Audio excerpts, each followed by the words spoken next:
Peace and Black Power, family. This your brother Sarnetta checking in with the family. I gave my beloved brother Bobby Hemmitt a call earlier, and the brother is sounding strong, and he is very happy right now because he has a strong woman beside him. For those of y'all who wish to make a donation, go to youcaring.com and put in the search bar Bobby Hemmitt, and his name will pop up, family. Alright, go and do that for your brother. He want to thank you all that had contributed to his healing process. Alright? So I want to let y'all know that there's a strong black woman by his side. She goes by the name of Linda. Alright? So what I'm gonna do is I'm gonna be digging in the crates. Let's go dig in the crates, Sarnetta, and bring back some classics. Alright, and I found one 10 years ago. 10 years ago, brothers and sisters, and I'm gonna bring that to you on 125th Street. What was you doing 10 years ago? I could go back further than that. I'm just gonna take it one day at a time. 10 years ago, Bobby Hemmitt on 125th Street, live in front of the people. I've been doing this a long time. Peace and Black Power, family. Donate to your brother Bobby Hemmitt. It is up to us to take care of our brother. Our brother has been sacrificing his life, putting his life on the line, going to and fro all over the world to give this information to the people. Now it's our turn. Are you gonna let him down? If it was ever a good time that I could just roll the streets and never hold a beef, if there was ever a bad time, long as we just stick together, we could set a better tone on the streets. I know the TV's right on time. Ain't no masquerade, so no network games to play. It be the new pastime. It be the new pastime. If it was ever a good time, but we could just live in peace and didn't kill our peeps. Ain't no more walking around blind. Ain't no stopping, it's the consciousness that dropping, helping people to see. If we could live in the sunshine without being a slave, free from all stress and hate, would that be the last time? Sarnetta TV. Peace and Black Power, family. Here we go. Brother Sarnetta digging in the crates, coming up with 10 years of information. Brother Bobby Hemmitt, brothers and sisters. Let's check him out and let's absorb this knowledge. 10 years ago. Peace and Black Power, family. Meet the queen. This is Linda. Goddess from the stars. Is that the one you've been talking about, brother? Bragging about? All right. Goddess of power. And she's no joke. Thank you. Thank you. Real powerful spirit. Thank you. From the underworld, so beware. Yeah, we back in town. Anybody got any questions? Set it off. Set it off. Hey, right. Let's do this. Okay. Yeah, you can. Up loud too. Okay. Explain how our people have been infected by homosexuality. Okay. Those certain things that go along with Western culture. The Western culture is asexual beings. So naturally, you just put that as a form of the same aspect of the hells of North America. So my point here is this here. We have a lot of pathologies that we have gained out of slavery based on being a European culture. I don't think that you should look at homosexuality no more when it comes to black people. It's a difference. No more than any other pathology that you would look at, you know what I'm saying, that came upon our race based on, let's just say, black self-hatred, you know what I'm saying, any other type of pathologies that we have. I don't think it should be singled out as something that is outside of what we all gain in North America. And I say that for a reason. I say that for a reason. Because you can go too far to the point where you can look at some brothers and sisters as a separate entity. What we need to do is this here. You don't want to create a separate entity among your people, especially when you can have unity. And let me explain where I'm coming from here. In the 1960s, late 1960s, the homosexual community rolled up on Kwame Ture. They asked him that they wanted him to head up this. They wanted to head up, help them fight gay bashing. He said, I can't help you. They said, why? He said, because that's not a part of my people's culture. He said, what do you mean by that? He said, look, and I'm talking about the gay bashing thing now, because I'm going this another way also too, what I'm gonna say exactly what Kwame said. He said, we had a gay person in the, two gay people that we knew that was real big in the civil rights movement. What's your boy name from that was in Paris, the poet? James Baldwin and Bayard Rustin, who basically put together the March on Washington, D.C. You see what I'm saying? He said, but we didn't go after them as if they were the enemy. We put love around them because we understood that whatever pathologies we have as black people, we gain in the hells of North America. So I'm saying there's a way you got to look at this particular thing. You see what I'm saying? Now, let me give you an example to let you know what I'm talking about. When Martin Luther King and the rest of the civil rights movement knew when they was going to go down into Alabama, they was going to go down into Alabama and Mississippi, they didn't know what to do. They had never challenged white folks in Mississippi, in Alabama. Guess who they had to call on to teach them how to go on down into Mississippi and Alabama and deal with white folks without getting killed? And I'm not talking about nonviolence, I'm talking about deal with them. This was before the nonviolent movement, just to come in the face of the white boy and deal with them without getting killed. Bayard Rustin, because he had done this shit in the 1940s. See what I'm saying? And he's a gay cat. So the point I'm trying to make here is, you can't separate things out of a box. You see what I'm saying? Now, the question you asked, that particular question, it simply means that we must put that down as the same as we do any other pathologies or ailments we had in this hells of North America, and it should be added to that. In that particular case, that brother and sister can take their place amongst all other brothers and sisters that we got what we call in Niggas Anonymous. That's just one of the, you see what I'm saying? That's just one of the things. But you can't omit them, you understand what I'm saying, when we got the same kind of pathology. So you got to look at it on a bigger picture. You see what I'm saying? On a bigger picture. Now, as far as homosexuality in the rampant aspect of what's been going on in the last 10 years, how do we protect our and let me tell you, children? I'm gonna tell you what's happening. This has nothing to do with the gay person that you meet out in the street. I understand. Because you lashing at that, I'm gonna tell you what this thing is about.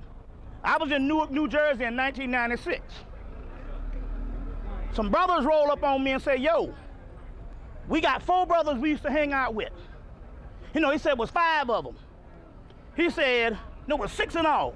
He said, it was 6 brothers we used to have a group.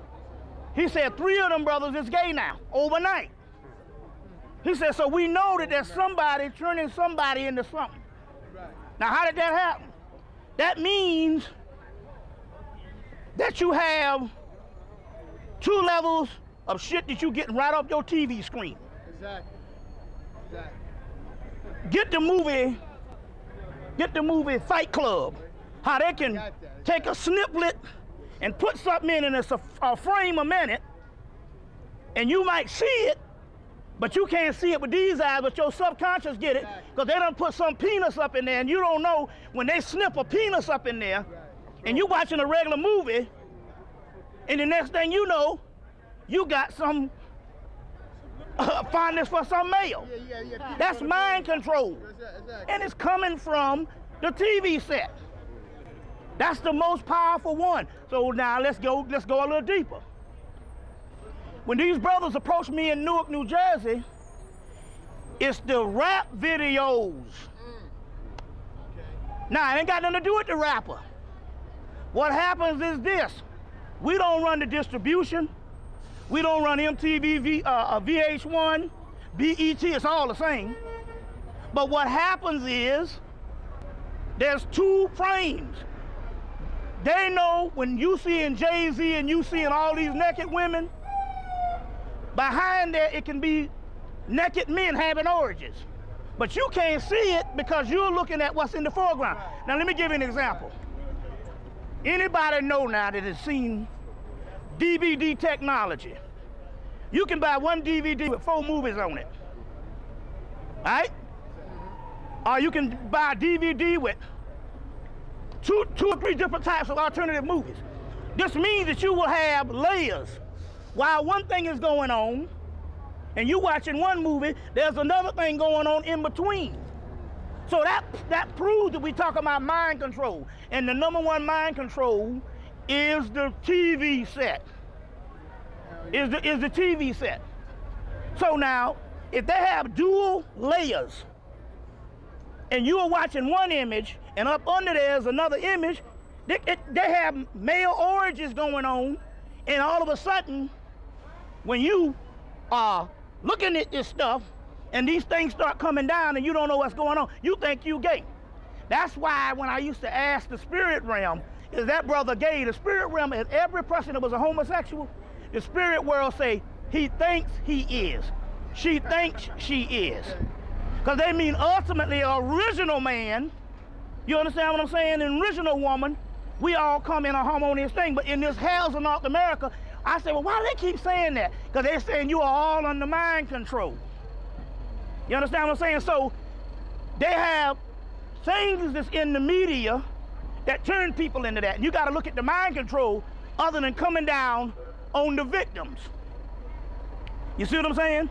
Other than coming down on the victims. So there's a lot of things that's going on there. You got to understand that. That's one thing. Give me some questions. I like to piggyback on that.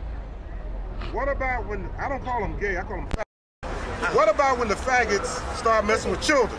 How do you protect the children? They're adopting children right now. They're making it legal where you can adopt children. What about that?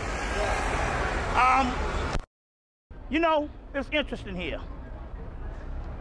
Personally, I think that this is why all this consciousness came down in the last 15 years or more, so that we have a certain group of people that will get their people and get the cohesiveness of their people, because some of these people you're just gonna have to give up on. I'm gonna tell you why.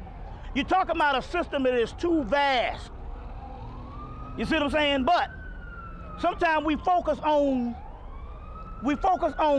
them, and we never ever get the cohesiveness we need with the ones that's already conscious. It's so vast now, but you got to understand, this is prophesized in this hells of North America. You see what I'm saying, on that particular aspect and all. So my point here is my concern at this particular point is you have to break that down to another common denominator. And that is, how can we protect the conscious brothers and sisters? You see what I'm saying? That's the difference. Because I'm gonna be honest with you, the goyim, those out there walking around the street, you protect them generally from afar. You understand what I'm saying? But you wear yourself thin out here worrying about these niggas out here and stuff, because they will fight you to the end. So that means it's got to be a remnant. So now, based on conscious people, you got your common denominator, you see what I'm saying, is coming into focus. But one thing, Bobby, faggots don't care whether you're conscious or not. Right, yeah, I understand that. They hit on you on a but what I'm trying to say is this here, though. But my point here is, in order to ward yourself off, 90% of the people that can somehow have some type of protection will have somebody that knows something that's going on. Have something, so you still, I'm just saying, I understand where you're coming from, but I'm just saying, there's got to be a point where there's got to be a group of people that you focus in on. You see what I'm saying? That you focus in on. You know, it's interesting because, but you guess what? These are legitimate questions, because you got to understand this. Let's look at this. Going again, a lot of pathology. I'm in a room full of women in 2001 in Indiana. I'm the only man in the room. It's about 30-something women. So the court came up based on molestation, rape and molestation based on in the family, and only 2 women in the whole damn room did not have an experience. So I'm talking about when you look at these things, we're talking about you got to look at this thing as a culture we live in, and a broader culture other than singling things out. There's a lot of shit across the board. So there was only 2 women in the room. And I said, well, damn, we didn't even get to the children, black boys and black girls. We're talking about some sick people. But it was prophesied, the messenger prophesied it, and all the scriptures prophesied. And I'm not even talking about biblical, I'm talking about all the ones from the Egyptian Hermetic scriptures, the Nag Hammadi library, and even the book of Enoch. There's several of these scriptures. So I was even surprised on that. We're talking about 1 out of 5, no, 5, let's say 4 out of 5 molestation. We're talking about some real shit that it is going to come down under the hills of North America that is taboo in our community because we don't talk about it. We're the ones that don't talk about nothing because it's taboo for us to talk about certain things. You see what I'm saying? So therefore, we can't ward off nothing. A lot of older people say, homosexual, that's some new shit. You ever hear old people say, where did they come from? That means that what you got here is you have a whole culture that suppressed certain things, which is giving rise to what is the down low male. Now the down low male is a person, and you got to understand the psychology behind the down low male. The down low male, whenever it has a sex act, of a gay sex act, it will say, I am not gay, psychologically. If I do engage with a male, it's like going skiing. That's something that I do, and I can put away in a car. This is the way they justify this shit. You see what I'm saying? And in their mind, they don't believe they're gay. They just think, okay, I will go out there and I will have this thing that I engage with a man, but I'm not gay. This is just some type of act like going hunting, going fishing, like bungee jumping. Thrill seeking, huh? So but you got a lot of down low males. Now breaking this down, you see what I'm saying? It's a rampant culture, what you're talking about here. And there's pathology, something we don't even talk about. First of all, in order to ward something off, you got to discuss this shit. And in the black community, everything is taboo. We don't talk. You see what I'm saying? We don't discuss certain things. You know, so these are some interesting things. What's that, brother? I hear you, man. Some people say that. Yo, talk up, man. Some people say that, like some people say to people like it's okay when people are faggots and it's adopt children. Right. Some people say it's okay, but what do you think about? I understand that. That was the question I was talking about based on the conscious community. Laws are set, and they're hoping that the dead folks will enforce these laws or make this thing flourish. That's what I'm saying here is the conscious community is the only one that you can focus on at this particular time. As far as however you're going to go about this thing, as far as focusing on this thing based on adoption and all of that, you got to understand something here. What we don't understand here, you got to look at this thing because you want to fight this war to win it. There is not a national consciousness. America is a continent. That's what we don't understand when we get in our little corner of the world and be talking about black people per se and these type of things. You got to look at this thing on a bigger picture. America is not a country as people think it is. America is a continent. It's a continent of North America. You understand what I'm saying? So there is no national consciousness. So this whole concept here, and the government already knows it. Or we gonna get something done. They saying these assholes don't know they live on a goddamn continent. And in a continent, you could have 100 countries in one continent. Right. Well, your state is your country.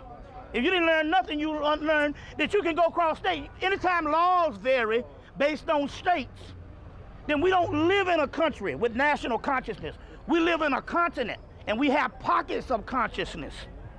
So the whole concept here of the whole the gay adoption and stuff like that, you're not even just talking about cross state lines, you're talking about cross county lines, borough lines. You see what I'm saying? So you got to look at this thing on a bigger picture of this generalized thing that black people are here in one monolithic mindset, and our problems are the same. You got people in Arizona, you got people in North Dakota, don't look like black people as far as sound like, the vernacular, the mindset is totally different. It's vast than most people think it is. You got people in Northern California that don't even know what you even talking about. This is alien to them. Exactly, yo. So when you think of these things here, and all the reason why we never get nothing done is all because we don't understand the country that we live in the playing fields. It's bigger than what you think it is. And when we run up on this, we be like, I don't understand why these brothers and sisters are not this way. It's so vast.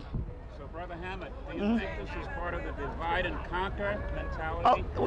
That also, yeah, hold on one minute, she had her hand up. What's that? What you saying about the gay adoptions? Huh? What you saying about the gay adoptions? Yeah, she said, the question is, what are you saying about the gay adoptions? I'm against it. Okay. Goddamn right, I'm Bobby. against it. But, That's why. huh? Look. No, look. Answer the question. Move on. Listen, not only that, listen to this, not only that, even if you get into the philosophical debate, you gotta also get into the psychological debate. Anything that makes a child confused is a statement. No, okay, now let me give you an example. Now, even if we make the argument that you got two gay lovers and you all do, and the child does not end up being confused, that might be an exception, but not necessarily the rule. The gay folks who got two straight parents, where did they get confused? No. What the point I'm trying to make is this. How did they get confused? There's only one problem, though. What's the problem? There's only one problem, though. You got to understand the country that you live in. Number two, and you not only do you have to know this is. No, wait a minute, hold on, man. You're gonna let me give you. No, let me explain to you. Because I'm not going to spend all day. What I'm trying to tell you is this. What I'm trying to tell you is the confusion I'm talking about here. If you got a general culture that maligns and vilifies, advertise people based on certain lifestyles, then you got a child. Don't tell me if a child has to go up against that compared to going up against something else. If the child is black, he got to go up against That's what I'm trying to say. So my point here is, my point here is this here. Brother, hold on. What? You are now making it seem like gay adoptions are only in North America, and that's no. I don't understand what you're saying. Wait a minute. We're talking about what's going down in the policy of North America right now. We can't help what's going on in Peru. Let's not generalize. Let's not generalize. This is we're not generalizing. No, we're not generalizing. I gave you one continent. I said it was a big continent. Now I can't jump. If a continent is too much to deal with, I know damn well we can't be talking about something in Brazil. Right, we did. But hear what I'm saying, though. You made a point about, this actually was you made the point. Who said that's one more thing to deal with. Right. My thing is because we live in a society that's, their ideas are all crazy and wrong, it doesn't mean that we then say that we're going to do it crazy. So because we're black, we can't change the fact that we're black. So we're going to be proud and be black and deal with the problems as it comes. So if someone is gay, they should be proud that they are gay and deal with the problems and wake the people up. Hold on, y'all, chill out. Listen. No, but it's all let me explain something here. Why I'm saying you got sound crazy. No, wait a minute. Hold on now. Hold on, Bobby teaching, man. Hold on. I got an answer for that too. I'm the now. My point here is what this sister is saying is this. You still can't deny this sister for being a goddamn human being. Exactly. You see what I'm saying? I understand where you're coming from based on the ideology, but this person is still standing right here in front of us today. That means we got to look at a bigger picture. They're not going to not stop being gay because you don't agree with the shit. Exactly. They never you understand what I'm trying to say? No, listen, what I'm trying to say is here. Yes. My point here is you got this, look, we can argue all day long about what is, but we're trying to say here is it ain't going away. Because you don't agree with it, it's not like that person gonna say, Oh, children. You cannot produce a child. Let me tell you, your right. So my point here is this. You can't produce a child, brother. My point is this is now. What I'm talking about is this. Personally, be honest with you. Personally, be honest with you. I really don't care what you do in your personal life. The point, mostly what I'm talking about here is we must understand where the government is going with this, because they set a certain amount of policies because they have a certain amount of agendas. Yes. And so we need to look behind the agenda. Even if you get into the argument, it might be an argument that they want you to engage into because they want you to look a certain way at a certain situation, because this still has disharmony. Yeah, but here what happens now, governments produce and manipulate certain kinds of agenda to produce certain outcomes. And folks fall into their reverse psychology on that. Like, okay, the government and you are saying the same thing. Gay adoption is wrong. No. Y'all saying it for different reasons, but y'all saying the same thing. Listen. Yes. I'm coming from a cultural standpoint of view. Now let me give you the cultural standpoint of view. Break it down, break it down. Because we didn't have, that's by, I come by way of culture. This is what I do. All right, then, so if you want to get a person to deal with some other stuff, you need to go find those particular people. Now I'm talking about based on culture. We didn't have to deal with this in the culture. That's right. Because that particular culture meant one thing. That's not correct. Wait a minute, hold on, back up. No, wait a minute, hold on. No. Sister, let me explain something to you, sister. Wait a minute, sister. First of all, let me get one. First of all, I'm going to do one thing to neutralize one thing. First of all, I'm not going to get in a debate with you when we got hundreds of other to see something. This is not a debate based on me debating you. All right then, so I'm trying to tell you based on a cultural thing, I'm telling you listen. Culture, I want to hear the cultural. Now based on the cultural thing, let me give you the cultural aspect of what they did on the continent. This is a very interesting information. The soul that comes down is of one origin when you incarnate. You might have an incarnation where you're female, you might have an incarnation where you're a male. The Africans, or the ancient ones, understood, based on their rites of passage, that they could get that particular person, and they could train that particular person, and they could take that particular person, and they could, and based on the culture, that person would go into the body that was conducive, or his soul would fit the body which was conducive, in which it incarnated into. Okay. They had that type of rites of passage. Okay. You understand what I'm saying? They had that type of rites of passage. Thus, these problems didn't arise on a mass level. You see what I'm saying? So the point I'm trying to make here is this here.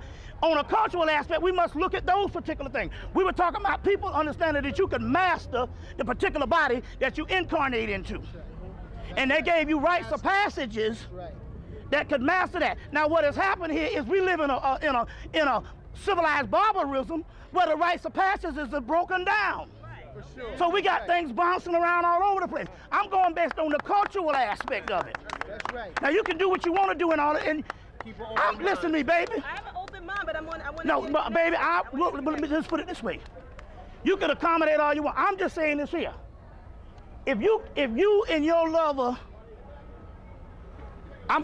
whatever, raise somebody and they come up beautiful, well, I applaud you. But I'm talking about when the government gets into stuff, they have another agenda on why they do it. And all I'm trying to say is we need to look for that agenda.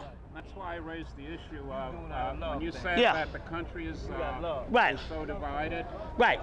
Country, county, state. Right. Behind it, so you think this is all premeditated as a part of and conquer mentality. Yes. Divide and conquer. That is the #1 goal of the government every hour. That is the #1. Divide and conquer is the #1 role of the government every hour. You see what I'm saying? Hey, yo, you know, so the only thing I'm trying to say here is this here. I don't get into the personal thing of what you do. All I'm trying to say here is always understand when the government makes policies. Yes, sir. You understand what I'm saying? It is for its subjects to be on the bottom.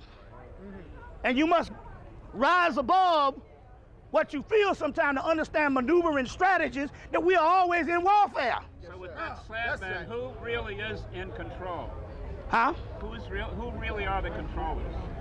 Well, for the masses, they're being controlled by the European powers. Make no bones about it. Queen of England and so forth. Let's digress off. Whatever they are, they're not people of color. All right, we're going to digress. Yeah, okay, yeah, go ahead. What's that, brother? I'm going to get into a whole other subject, dealing with comedic science. I want you to be able to explain for us the term of Saku Shetis and what's the responsibility for Saku Shetis in this day and time. The what? Saku Shetis. Pronunciation. Saku. Give me an example, cause it's supposed to be like more or less like a priestly teacher. Like a priestly teacher, and what would be the responsibility as a teacher coming from a righteous righteous position in the world? What's its responsibility? What's its responsibility in the society? Yeah, that's one is called a priest king. One is also called the priest messiah. It's the same teacher. It's the same concept. I understand where you come. Understand this. A lot of times what we think of as righteousness and morality is totally different than what the ancients thought. Exactly. You gotta understand this, you gotta expand. You walk up on the Twa people and call and say your mama's a son of a bitch. The little pygmy, or what you call a Twa, might laugh at you because they don't grasp the concept that this is supposed to be offensive. Yes. You understand where I'm coming from? So, I say that is because a lot of times when we talk about the priesthood and when we talk about certain things, we always are basing it on moralism. And your moralism might be taboos of somebody else's culture and might not register to you. Right. You understand what I'm saying? The biggest thing you can do down here in Western culture is to kill somebody or somebody die. Whereas in ancient culture, death was looked on as an attainment. That's right. Give you an example. You get a mass murderer. He go up and kill up a whole bunch of people.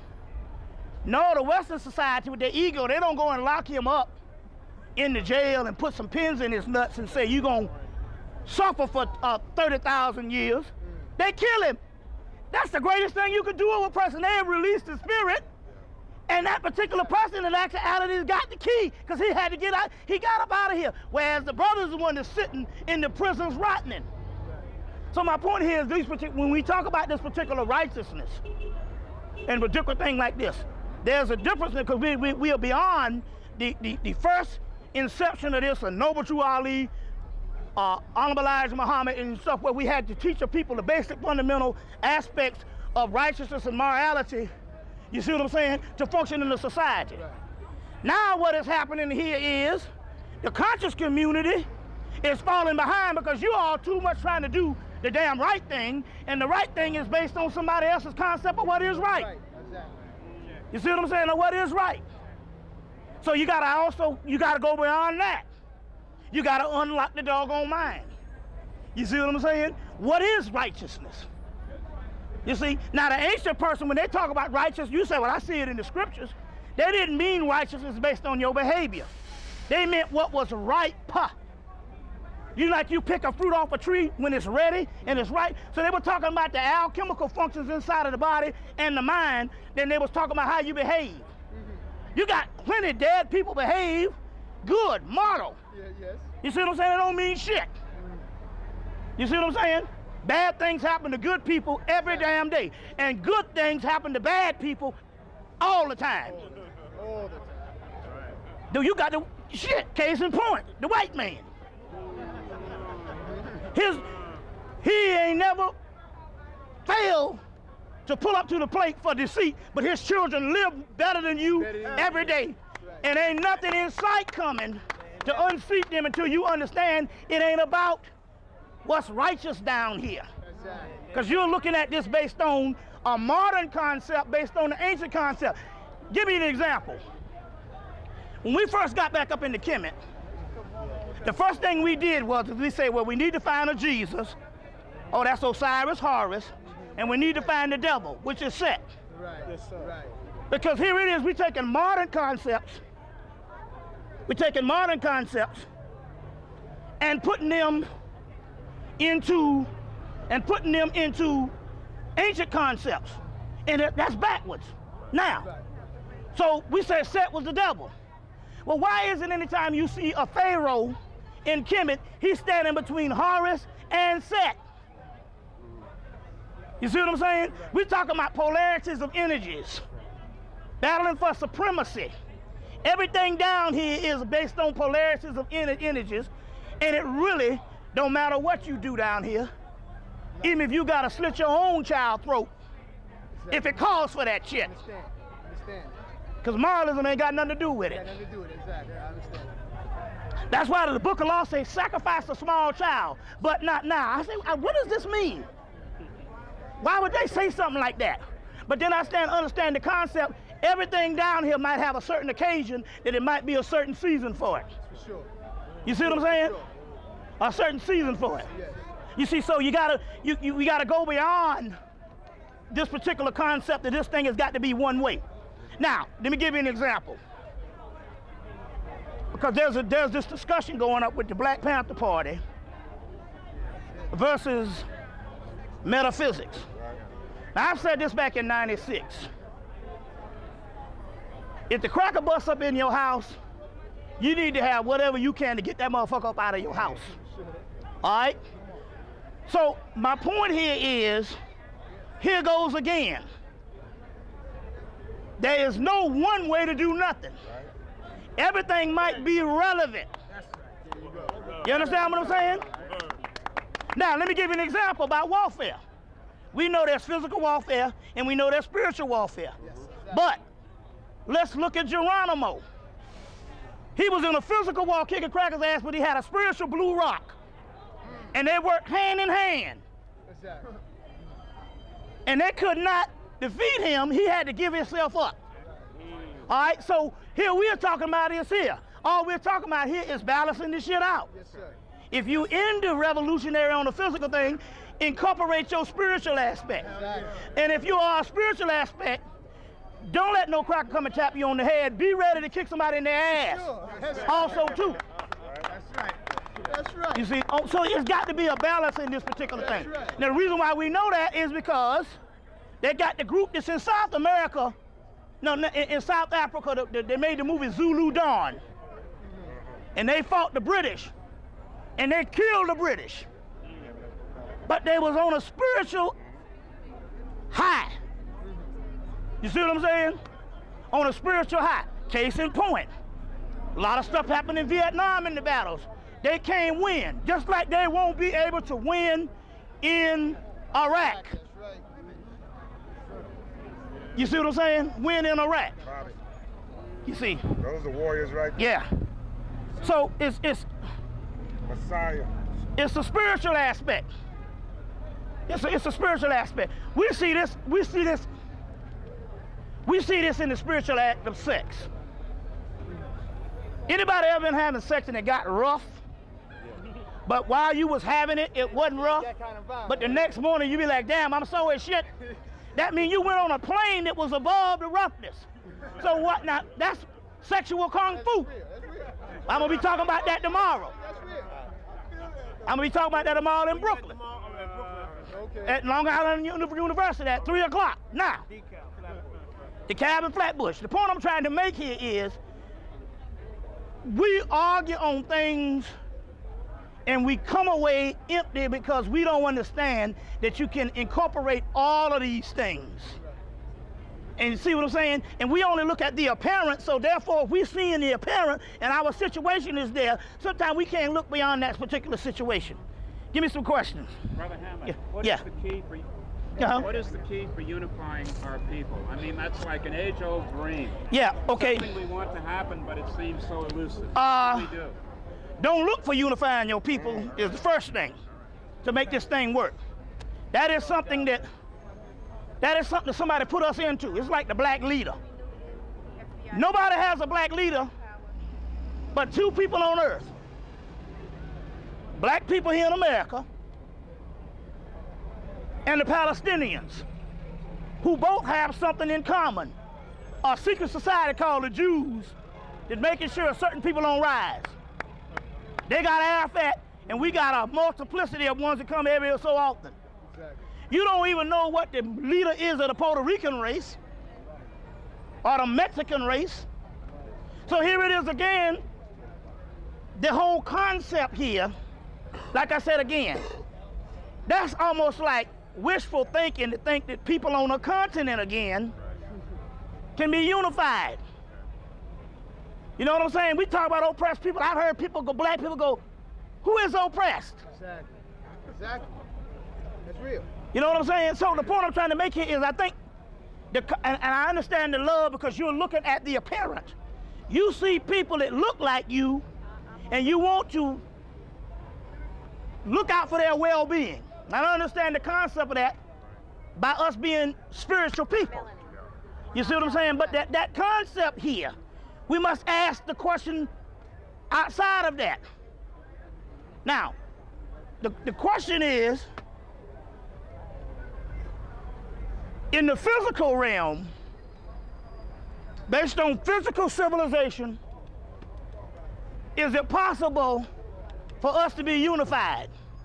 No. Why?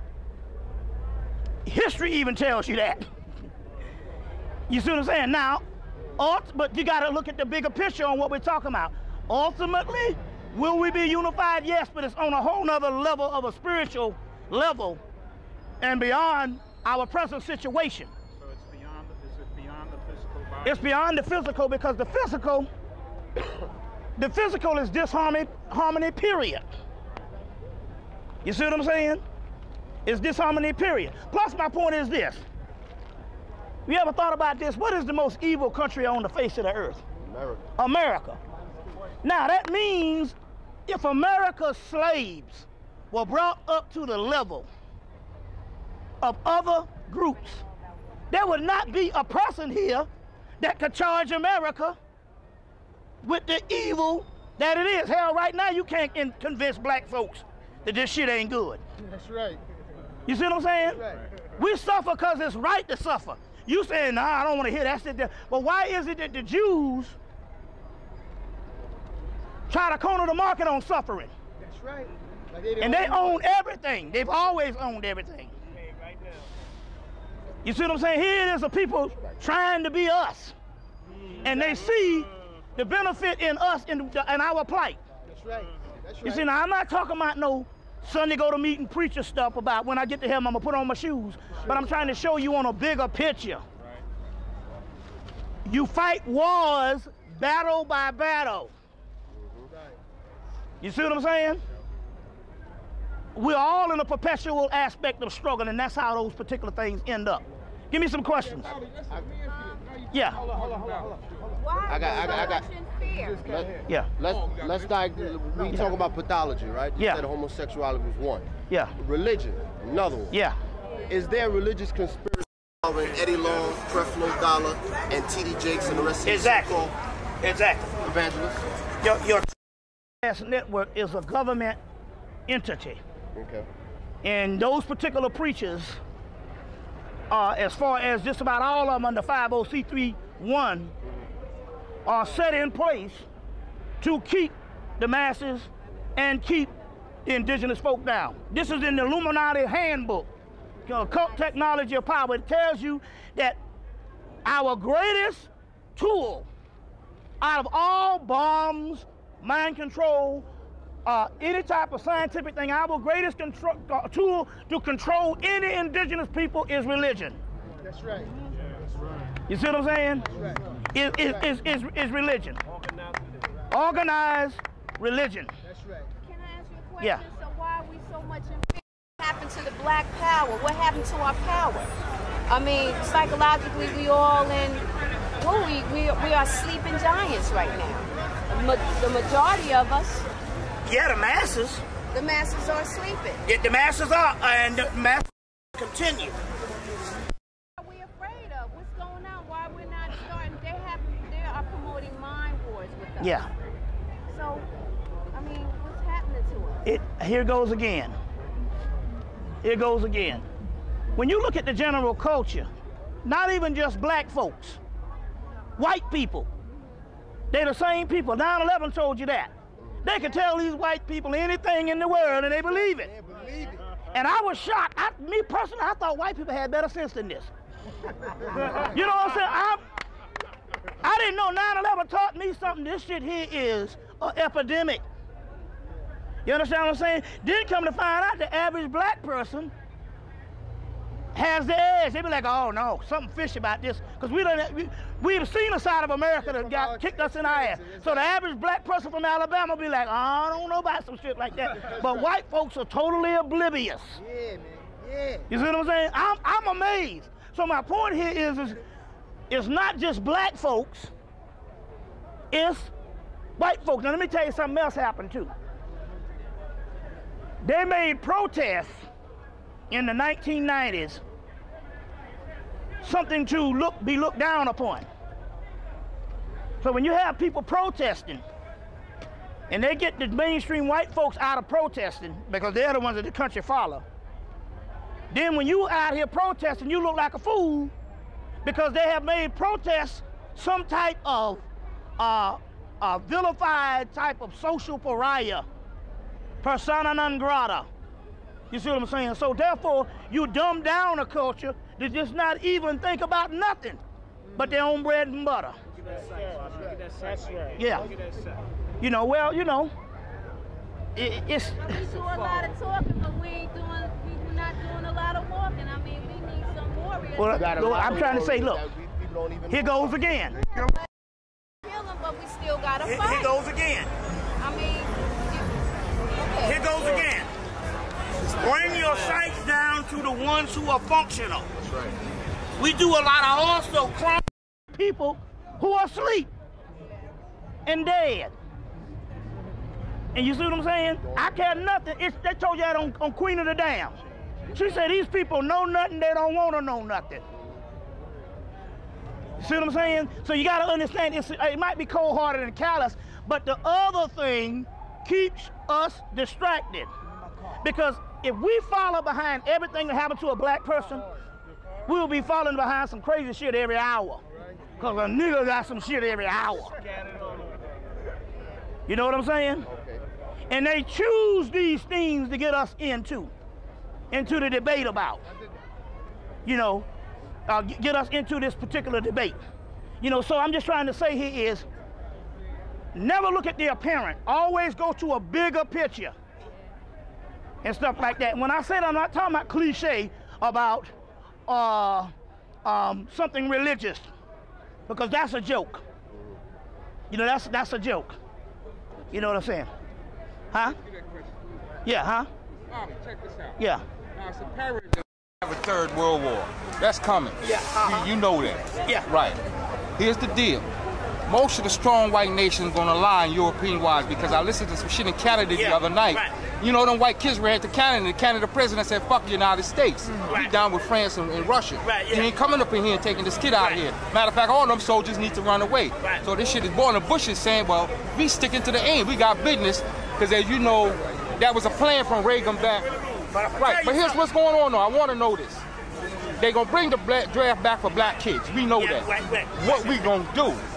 Where we gonna fit in that whole schematic? Okay.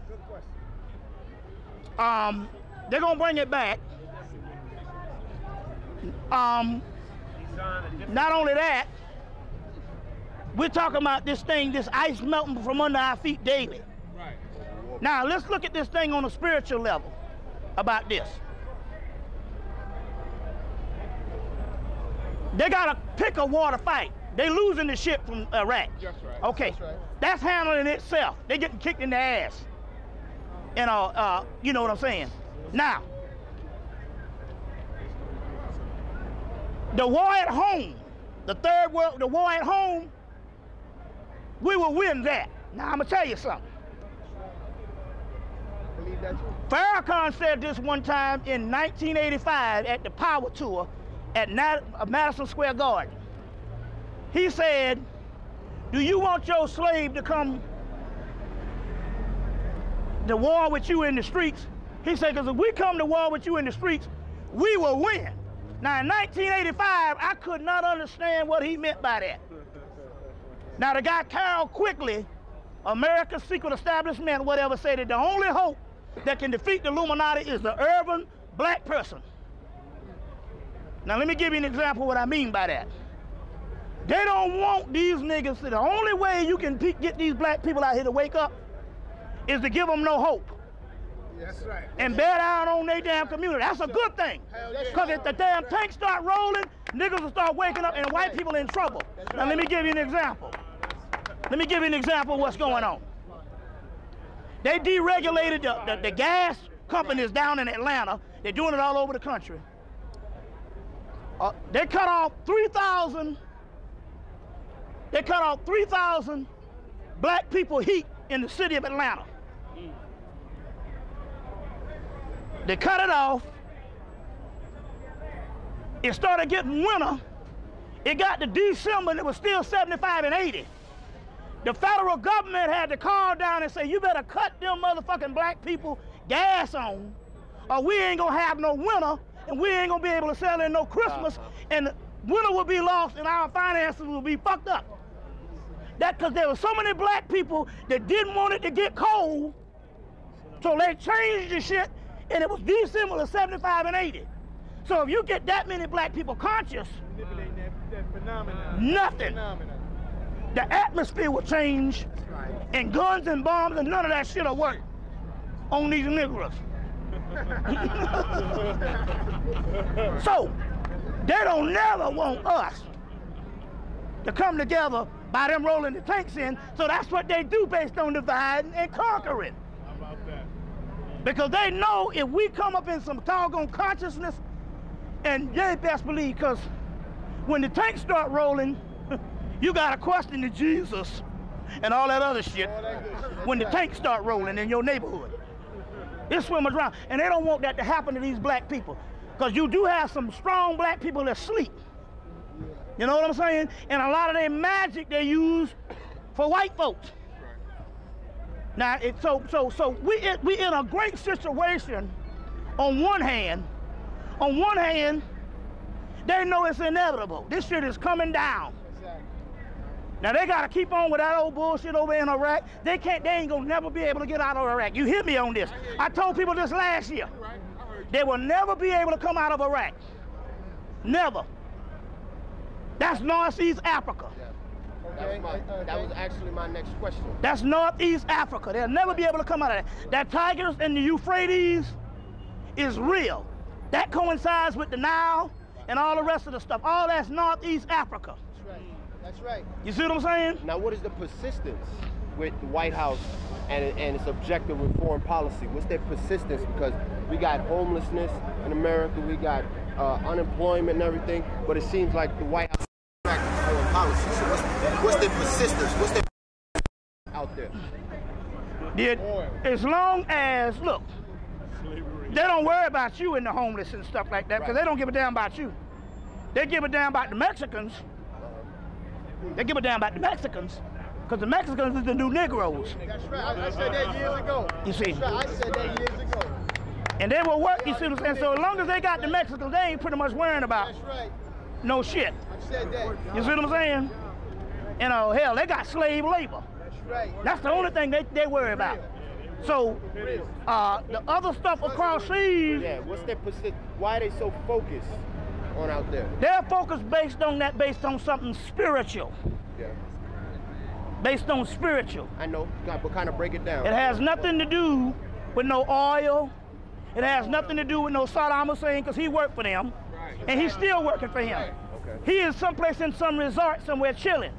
When they wanted to catch him, they called him up and told him to get in the hole. Remember, man, all this shit is worldwide wrestling. It's fake. Worldwide wrestling. That's right. That's right.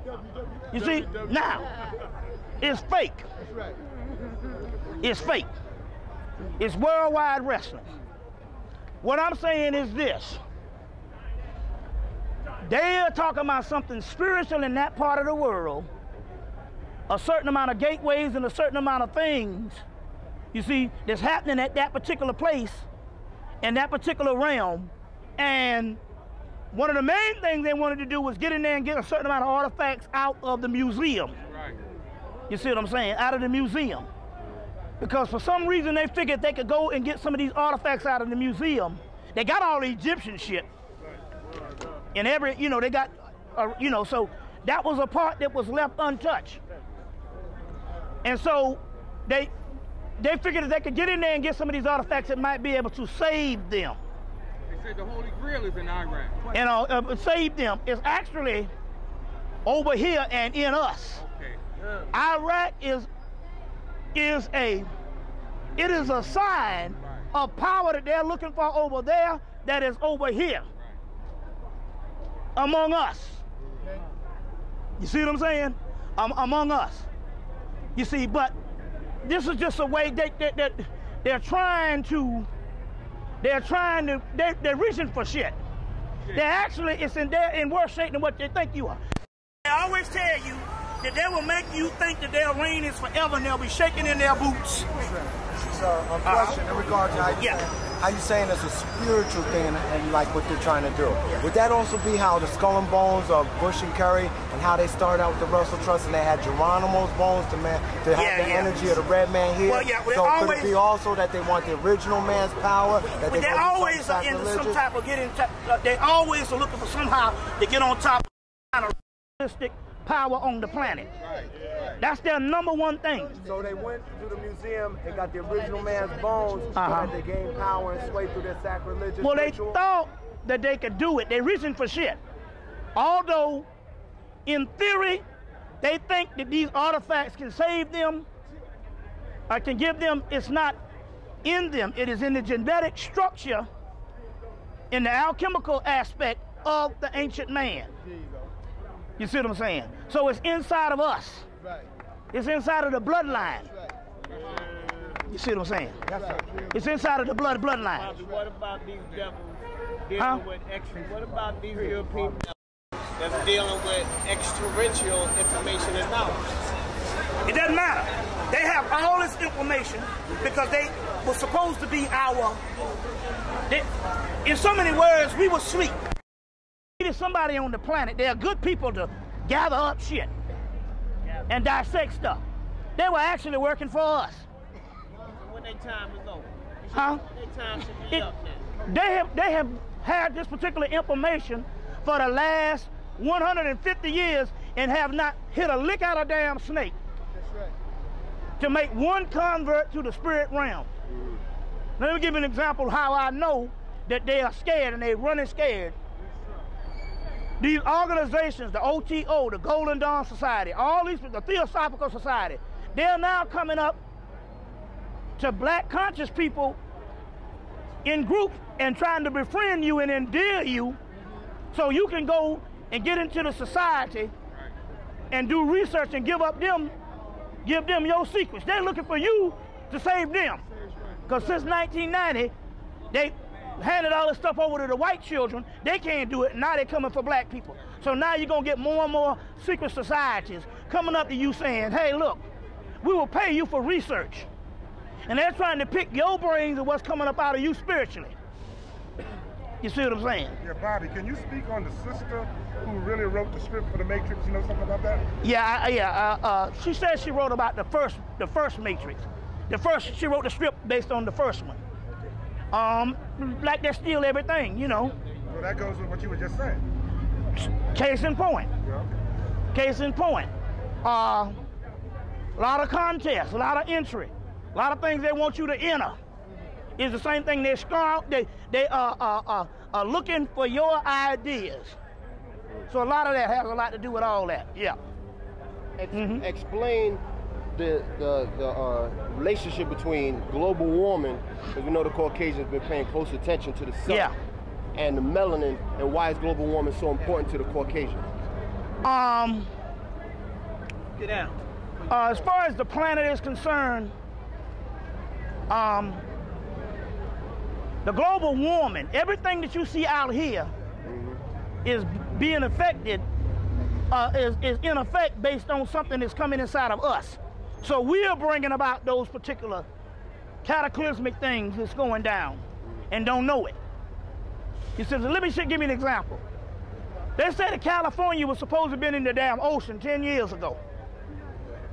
They've been talking about California being in the ocean for the last 40 years. But California never seems to get a little earthquake and stuff, but it never seems to fall into the ocean. That's because they got a certain amount of black people there to keep that shit up. You see what I'm saying? And their energy keeps certain things up. You see what I'm saying? They know this. They know this. Okay. Yeah. Is there any truth to the 2012 phenomenon where people say that Mayan? Be honest with you, I don't ascribe to that because the simple fact is this.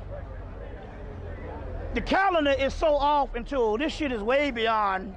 You remember in the Matrix, he said we don't know what time it is. It's like more like 29 something. That's how far away from that shit is. I mean, even the Japanese, if you just take the Chinese calendar, hell, it's damn near 2012 on their shit, and theirs is a calendar that is behind. So if you're going by a Gregorian calendar in the 2012 thing, that's fucking 2001, the millennium. And it was, remember now, everything was the millennium, and all in the 80s and the 90s. Then they went to millennium and did his 2012. That's the white man trying to get some extension. Exactly. This shit is going on as we speak. They're in Iraq. They blew up that building on time, God damn it. They didn't blow it up in 2012. So that whole thing is off. 2012, even if you had the Mayans to calculate that, they weren't calculated based on this calendar here. This calendar here, even the Dogon did their signature ceremony 10 years ago. And they're, you know what I'm saying? And they got their knowledge from the Egyptians. And all of the calendars that we have studied ran out 10 years ago. You see what I'm saying? You know, just about all of them. So, that whole thing, what's that?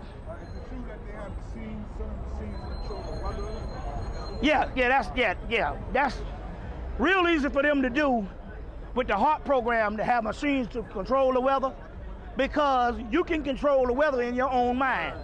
That's an ancient science that ancient Africans and the Native Americans and indigenous people used to control the weather in your own mind. I can do that any day. And most people can do that. So yeah, that's a lesser science, but they do have the HART program with all of that. And what's the significance of these colorful northern and southern lights that we have been noticing recently? I mean, is it little star-looking things? Sort of greenish, yellowish northern lights. That's the aurora borealis that they talk about. Is there any effect on us? At this particular time, all of that stuff is to be equated into stuff that should happen. Nothing is outside of this thing that we're dealing with right now. All of that is supposed to be studied and focused on. The aurora borealis, anything that you wanted, the global, all that stuff is corresponding with some stuff that's going on the inside of us. Questions. What do you know about the planet Nibiru? Nibiru just means Neb Heru. That's the original thing. You see what I'm saying? Nibiru, everything, this is the way the ultimate people in the occult realm understands this thing. Never, ever, ever, ever track anything from outside of yourself. That's only something that is a backdrop from something that's going on inside of you. Nibiru is nothing but the coming and the opening of the pineal gland. Nibiru is nothing but your soul. Is what that is. The Neb Heru. Heru is nothing but the third eye and the soul. So I always track this stuff. It's inside of us. We are the Nibiru. You see, that's why, let me give you an example. The Nibiru was supposed to hit on May 15th, 2003. They released the Matrix. They had an eclipse that night and stuff like that. But they were looking for something to happen physically. And you know, we get on these things, these events, and they come about, but nothing ever happens physically. That's because those are things that's happening on the inside of us, and we're thinking of stuff that's happening on the outside. So what did happen? May 5th, we got this transmission of these 7 entities came. Ishtar, Monu, Noku, Mana, Titi, Jova. But when you look at it, it's supposed to be 7 Ishtars, 7 Hathors, the 7 holy reaches of the Pleiades. But when you look at it, there's 7 major chakras. So in so many words, what the Nibiru that's supposed to come that day, and they had these 7 entities, was nothing but 7 components of the chakras opening up inside of us, but we don't know that we're already advanced. Let me give you an example about being advanced. Anybody get cut lately and the shit be healed up in about a day or so? Anybody experiencing this? Why is this? You know, it might take you 2 weeks for something to get healed, but now you can get cut, burned, or anything, and it heals up within a matter of days. That means your molecular structure is changing. The stuff that's going on inside of you is just that you were programmed to think that you're the same person from 75. And you were changing already. You see what I'm saying? This year more than anything, 2004, you will think of a person and the person will call your ass. Yes. We call it talking someone up. This thing is happening more and more. Not only that, you'll be riding with somebody and you'll think of a thought and the person will say your thought. Yes.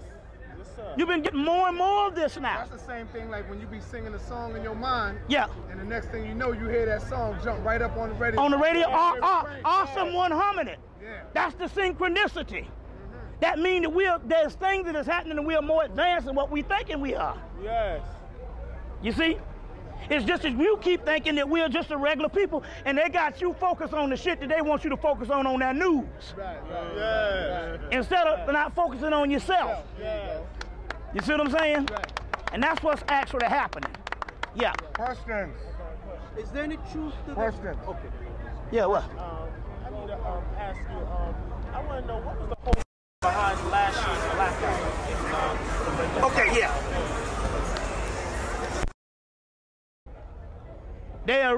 They about a month after the blackout, they all blamed it on Ohio, the energy plant in Ohio. Yes. Okay. In 2001, off the coast of Florida, this black water appeared. In all the papers and all of the internet about this black water. Yes, sir. Now, it's supposed to be off the coast of the Florida Keys. When I went to Cleveland and did a lecture in Cleveland in 2002, they had the black waters in Cleveland. They got it in Cleveland. They got it off the coast of Texas, the Gulf of Texas, Gulf of Mexico. They got it in the Great Lakes region of Chicago. You see what I'm saying? And they got it in Cleveland, Ohio. When I went back this fall, people say it's interesting. They say that they had a team that they flew in, specialists, to go out and survey this black water. And it just so happened that the day that they went out to survey the black water, the blackout came. And the blackout came. Got it. Yeah, the blackout came. See what I'm saying? So it was something that happened spiritually. But this is the most mysterious thing, and I'm trying to figure this one out. You had a major blackout, and nobody looted. Exactly.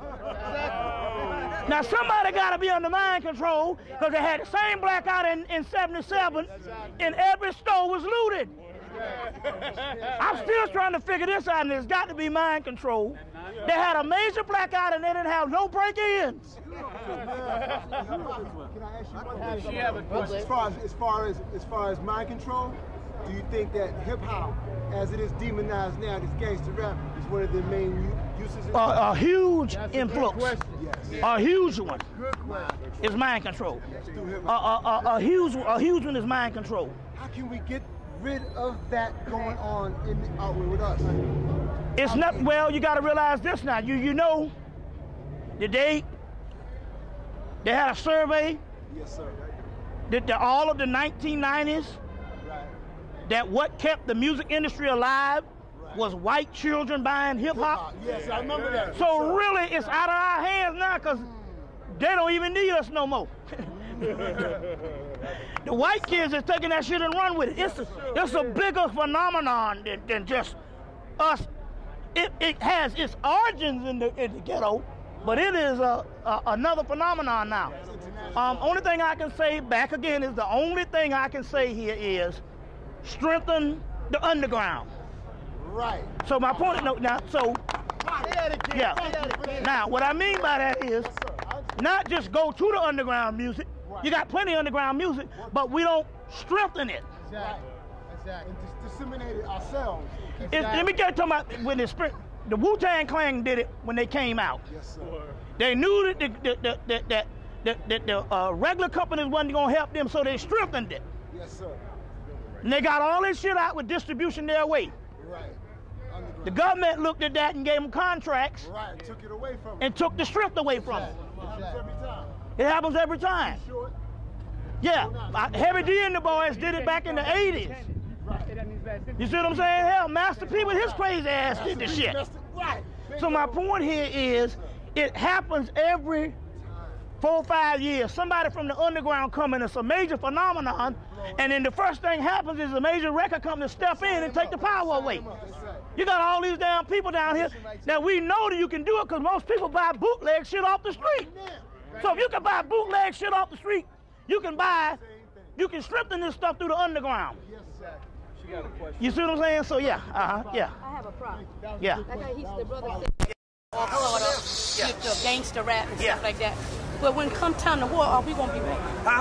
When it come time for war, as people gonna be ready? Now, I got a problem. My son just got arrested, hold on, for a gun.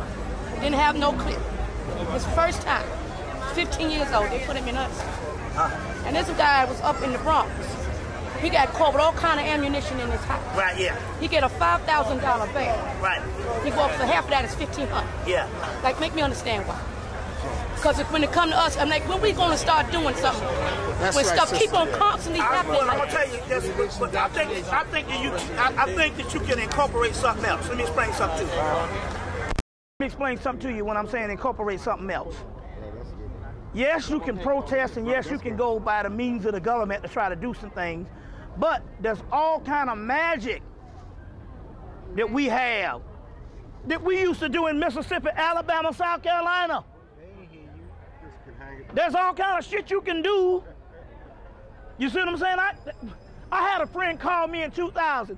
His son got caught at the damn Canadian border with a car full of every kind of drug known to man. And when we got through with the magic, they took the car and the damn drugs and told them motherfuckers to make it home on foot. Well, nobody gave a damn because they was free. My point here is there are alternatives a lot of times, and we don't use our magic. You go and pray to Jesus. Hell, that's every nigga in prison is up under Jesus. You see what I'm saying? And Allah is just as fucking bad. Religions. Now, oh yeah, Allah, yeah, but you know the Muslims, you can go over there right now and see, because when 9/11 baby hit, we saw how much power Allah had. That white man kicked that damn Arab in the ass all day long. But don't worry about it, because the black Muslim and the Arab religion is two different animals. But it don't matter still yet, for the mere fact that, no, but the thing about it is here, I don't give a damn whatever. The way you worship Allah ain't doing shit for black folks either. That's right. Nothing. That's right. Nothing. What's called that is like jumping from the pot to the frying pan. Yes, sir. You know, and stuff right. That's right. Yes. Hell, they taught the white man how to enslave. Yes. The Arab slave trade taught them how. They didn't know half the stuff until the Arabs taught them. They was into slavery for 1,000 years before the white man got it. Ain't no Arab come over here and try to help us anyhow. Right. 500 years we've been here with better. Some of the karmic duo that too. This is coming back to them. That too. Yeah. Because they had their hand in on this shit too. And we revered him. What about the mindset of the African man that comes here and look down at us as a piece of shit? That's right. That's right. Okay. White man Okay, let me, now, okay. That's true. All right, now, okay. When you look at the Africans, never look at this shit based on genetics. We all the same people. When you're looking at the African, you got to look at him to find out whether he's French, whether he's British, whether he's Arabic, because it's not the African per se, it's his mindset. Those are not Africans, those are the French, those are the British, those are the Dutch. You see what I'm saying? You got to understand that. You see what I'm saying? So you got to understand the concept here. You got to understand the concept here. There's principalities or whatever mindset it is, and try to understand that it's not genetically the Arab. You see what I'm saying? But it's socially and culturally somebody else mindset. Bobby, how about this? And they will use them as the new Koreans or whatever in the community. Exactly. Now, in that same vein, when we're talking about black Muslims in Africa with the Arab, right? Now we knowing that the history of Islam, that 80% of their armies were African men who pushed this religion forward them. But in this day and time, the Arab will tell you that he owes no allegiance to Africa or any black Muslim African country. Africans still bow down to these cats. Either through some political aspect or religious aspect. It's all the same. For sure. You see what I'm saying? It's all the same. New questions. You see, Give me, I want to ask a question regarding, is there any truth to this polar shift theory? I mean, with the global warming and the glaciers melting? At this particular time, look to all of that. There's a good book called Arctos, The Polar Myth, by Jocelyn Godwin. They go into all of that. All that stuff has a lot to do with it. It's called Arctos, Arktos, The Polar Myth by Jocelyn Godwin, or G-O-D-D, I think it's G-O-D-D-E-N, G-O-D-D-W-E-N, The Polar Myth. But it's called Arctos, The Polar Myth. And all of that stuff coincides. You got to look into all of that. But remember now, all of that stuff is happening based on the genetic aspect that's inside of us. Molecular change. The molecular change that is on the inside of us. We are running this shit. We just don't know it. And we do stuff haphazardly. You see what I'm saying? And pay attention, because fucking is the key. That is the gateway to the other side. Now, I ain't talking about procreation. I'm talking about having babies. That's the low level. The procreation is the low level. That's the low level. I'm talking about the sexual tantric level of how you rumble the sheets. It affects things on other side of the world. It affects change. Why the hell you don't have, right now, if you open up some sex shops right here, they will come and they'll have the preachers and they'll lock you down. But yet you can go up the street in the white neighborhood and they got sex shops. Because what you don't realize is that shit is important. Eroticism is important. Huh? Let me explain something to you. No matter how much somebody done train you that some shit is negative, there's something more powerful called Eros. That's Eros. That's the baby Jesus that you know in Christianity. That's Cupid in Rome. That's the baby Horus in Egypt. That's the baby Buddha or the baby Krishna.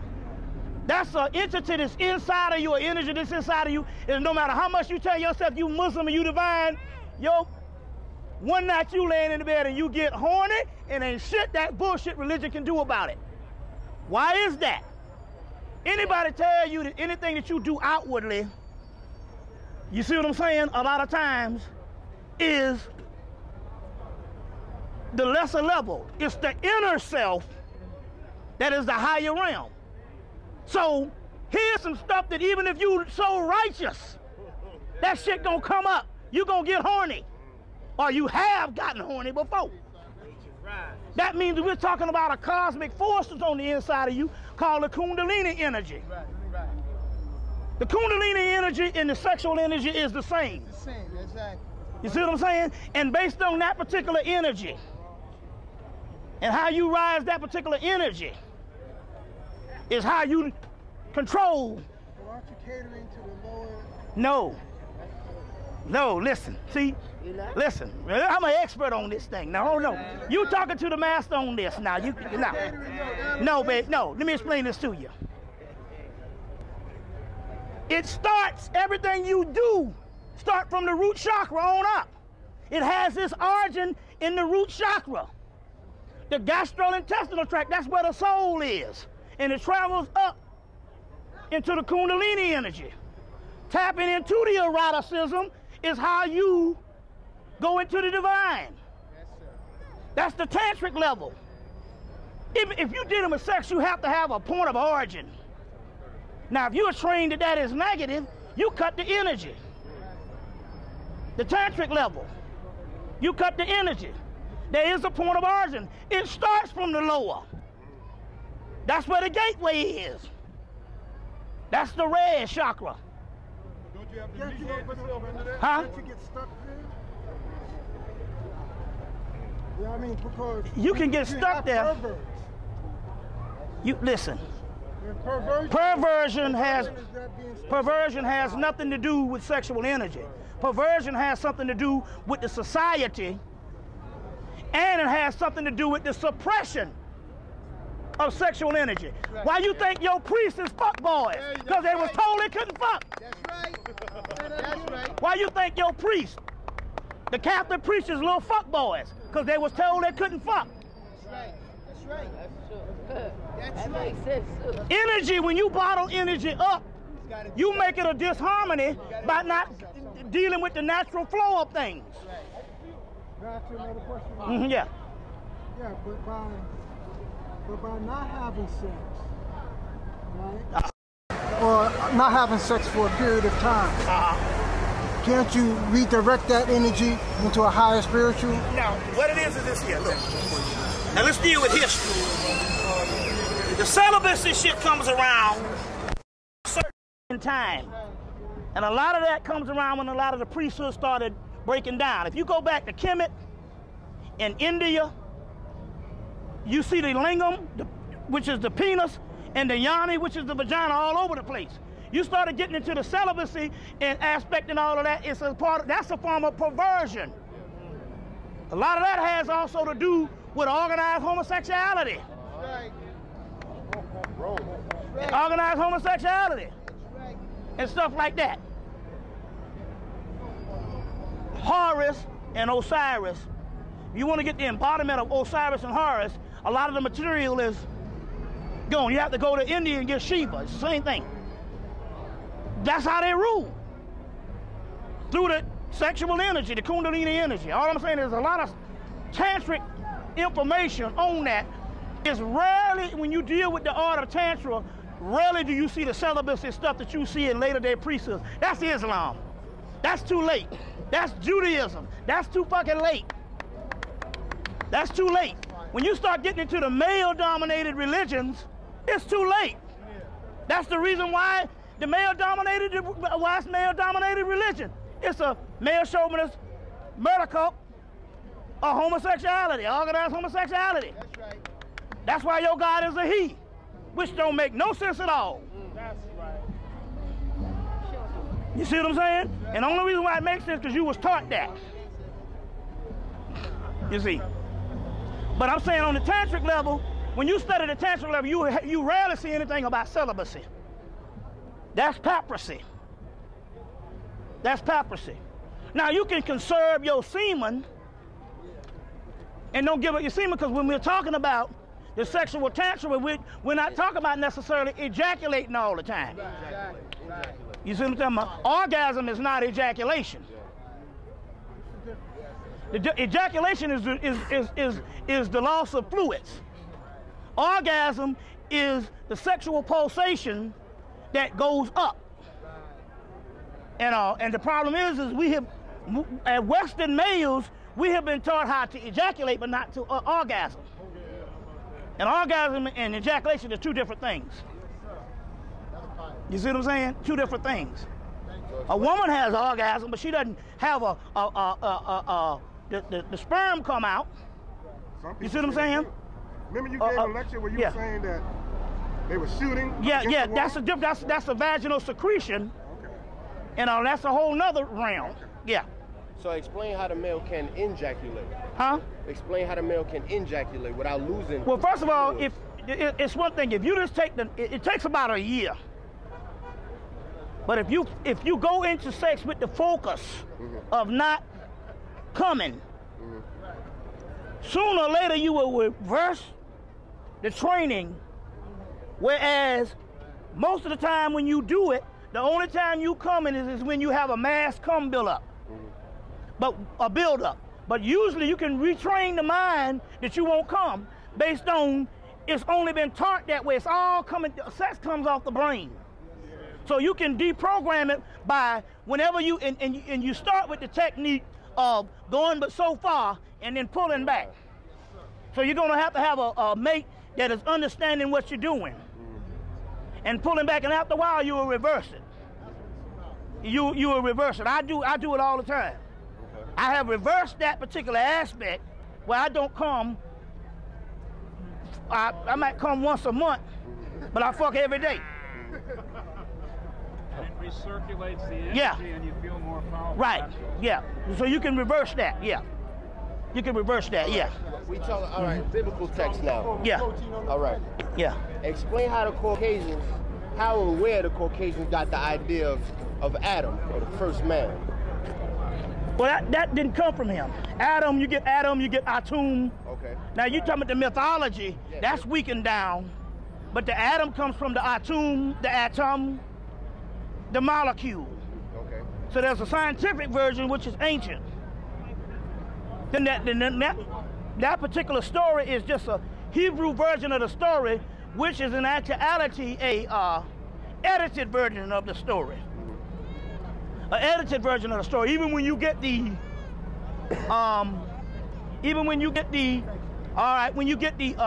expanded Hebrew text, they go into a lot more than what it is when you come into the creation story of Adam and Eve. There's a whole section before that.